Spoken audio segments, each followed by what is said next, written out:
welcome back to the Daily Dean. So, eating glass, not something I would highly recommend. In fact, I would, not recommend you to do it at all.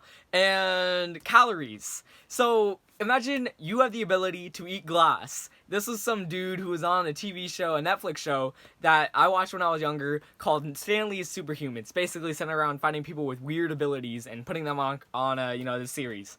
And in one episode, this dude is putting on a show where he's eating a bunch of, freaking light bulbs and not batteries, but tube fixtures and whatnot, and swallowing them. But the dude who was hosting the show was like, I don't believe you. Are you really eating that? And rightfully so. I mean, who the heck eats glass? It has to be some kind of trick.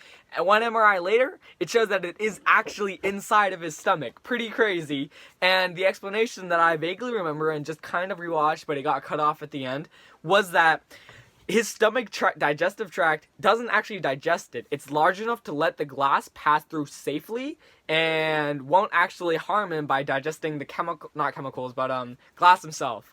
And something related to his track being but coarse and resistant enough and defense enough against the glass to not get cut up. Because it was odd that his throat wasn't cut up, but I don't remember that part and I couldn't find it. So that's basically his thing.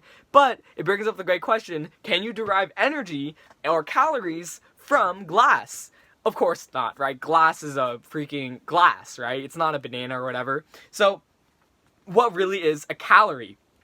A calorie is how much energy it takes to heat up 1 gram of water, 1 degree Celsius.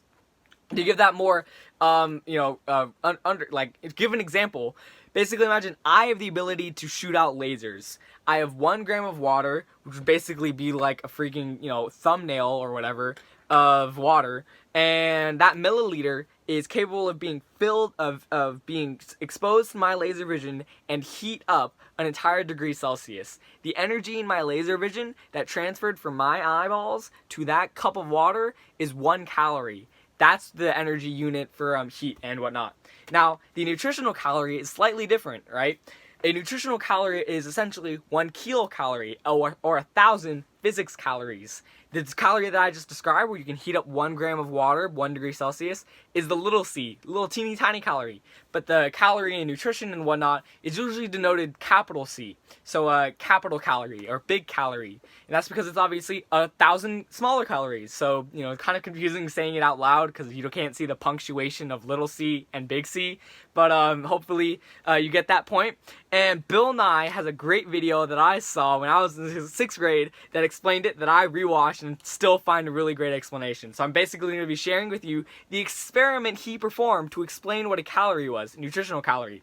Basically, imagine you got a banana or a potato or whatever fruit or vegetable you want, and you grounded it up into a fine powder, and then mix that with oxygen and a little chemical nitrate or whatever, and you put that inside of a beaker. You put that beaker inside of a liter of water, and you heat up the beaker using wires. The freaking lighting up that becomes a fire inside of the beaker transfers the banana fuel that is basically being used as wood as fuel, is transferred to the liter of water around it. The amount of energy it takes to heat up that liter of water is 1 nutritional calorie.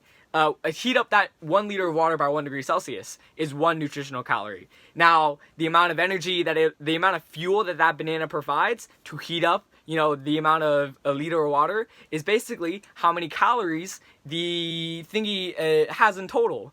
Banana might have 100 calories, nutritional calories again, which means it might heat up, 100 liters, or 1 liter of water, 100 degrees. I think I have that right. But besides the point, basically, a calorie is how much you can heat something up.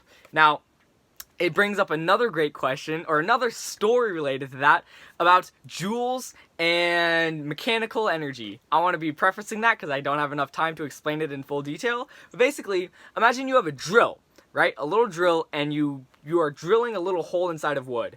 You might notice that the drill bit increases, makes the little hole you're digging really freaking hot. Now, why does that happen? Because really it's just mechanical movement, right? There's no heat or fire or whatever there. And this is what James Prescott Joules, this is how James Prescott Joules links together the joule, which is basically like movement, Newton meter, and energy and across a distance, which I'll explain in tomorrow's video or not, and calories. Once again, the thing I just explained. So, why do things heat up when we apply mechanical energy? Or how can we link those two together and prove that they're linked together, not just through drill bits and whatnot? Basically, that's what I'm going to be talking about later on, and I hope you have a wonderful week and you learned something. So, goodbye.